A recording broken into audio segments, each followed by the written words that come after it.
بسم اللہ الرحمن الرحیم۔ السلام علیکم۔ آج ہم اپنا سبق نمبر 5 پڑھیں گے۔ چلیں شروع کرتے ہیں آج کا سبق۔ صفحہ نمبر 26 پہ ہیں، باب نمبر 5 مختصر کہانیاں۔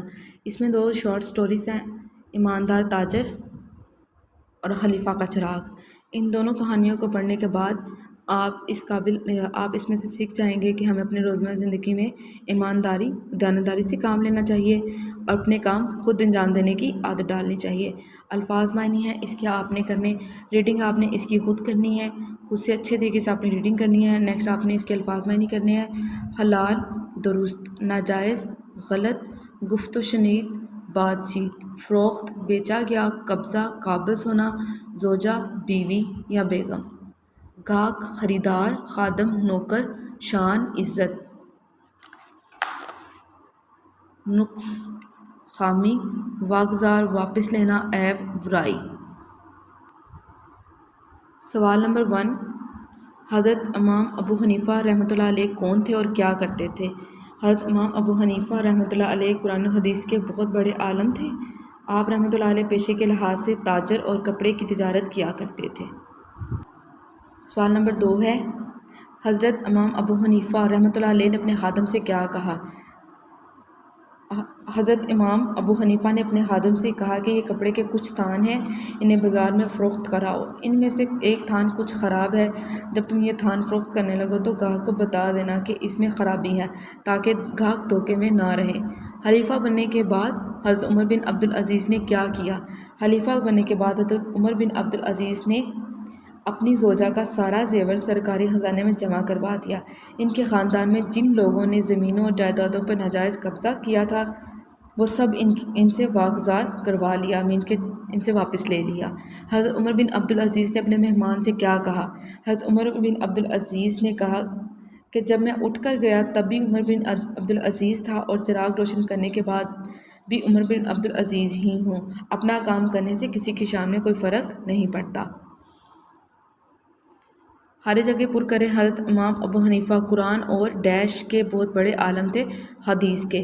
نوکر ایک خراب تھان والی بات ڈیش کو بتانا بھول گیا، گاہک کو بتانا بھول گیا۔ جو شخص اپنی چیز کا عیب چھپا کر فروخت کرتا ہے وہ ڈیش کھاتا ہے، حرام کھاتا ہے۔ آپ اپنے ذاتی خرچ کے لیے خزانے سے ڈیش درہم لیتے تھے، 2 درہم لیتے تھے۔ اپنا کام کرنے سے کسی کی ڈیش میں کوئی فرق نہیں آتا، کسی کی شان میں کوئی فرق نہیں آتا۔ درست جواب کی نشاندہی کریں۔ حضرت امام ابو حنیفہ کس شہر کے رہنے والے تھے؟ مکہ، کوفہ یا عراق؟ کوفہ کے۔ آپ رحمۃ اللہ علیہ کس چیز کی تجارت کیا کرتے تھے؟ اناج، مویشی، کپڑے کی۔ حضرت عمر بن عبدالعزیز ذاتی خرچ کے لیے درہم لیتے تھے، 2، 5، 10، 2۔ چراغ بجھنے کے بعد کس نے تیل ڈال کر روشن کیا؟ خادم نے، مہمان نے، حضرت عمر بن عبدالعزیز نے؟ حضرت عمر بن عبدالعزیز نے۔ جملے پڑھیے اور بتائیے کہ کس نے کہے تھے؟ گاہک نے سب تھانوں کی اتنی اچھی قیمت لگائی تھی کہ میں خوشی کے مارے اسے بتانا بھول گیا۔ نوکر نے، دیکھو جب تم یہ تھان فروخت کرنے لگو تو گاہک کو بتا دینا کہ اس میں یہ خرابی ہے۔ عمر بن عبدالعزیز نے، جاؤ یہ رقم خیرات کر آؤ، یہ ہمارے لیے حلال نہیں۔ حضرت عمر بن عبدالعزیز نے، اجازت ہو تو میں خادم کو جگا دوں تاکہ وہ تیل ڈال کر چراغ دوبارہ جلا دے۔ مہمان نے، اپنا کام کرنے سے کسی کی شان میں کوئی فرق نہیں پڑتا۔ حضرت عمر بن عبدالعزیز نے، درست کے سامنے دال، غلط کے سامنے غین لکھیں۔ حضرت امام ابو حنیفہ رحمۃ اللہ علیہ کپڑے کی تجارت کیا کرتے تھے؟ دال۔ خادم نے خریدار کو تھان کی خرابی سے آگاہ کر دیا۔ غین۔ حضرت عمر بن عبدالعزیز نے اپنی بیوی کا سارا زیور سرکاری خزانے میں جمع کروا دیا۔ دال۔ حضرت عمر بن عبدالعزیز کا خادم باہر گیا ہوا تھا۔ غین۔ مہمان نے اٹھ کر چراغ روشن کر دیا تھا۔ غین۔ اعراب لگا کر دوبارہ لکھیں۔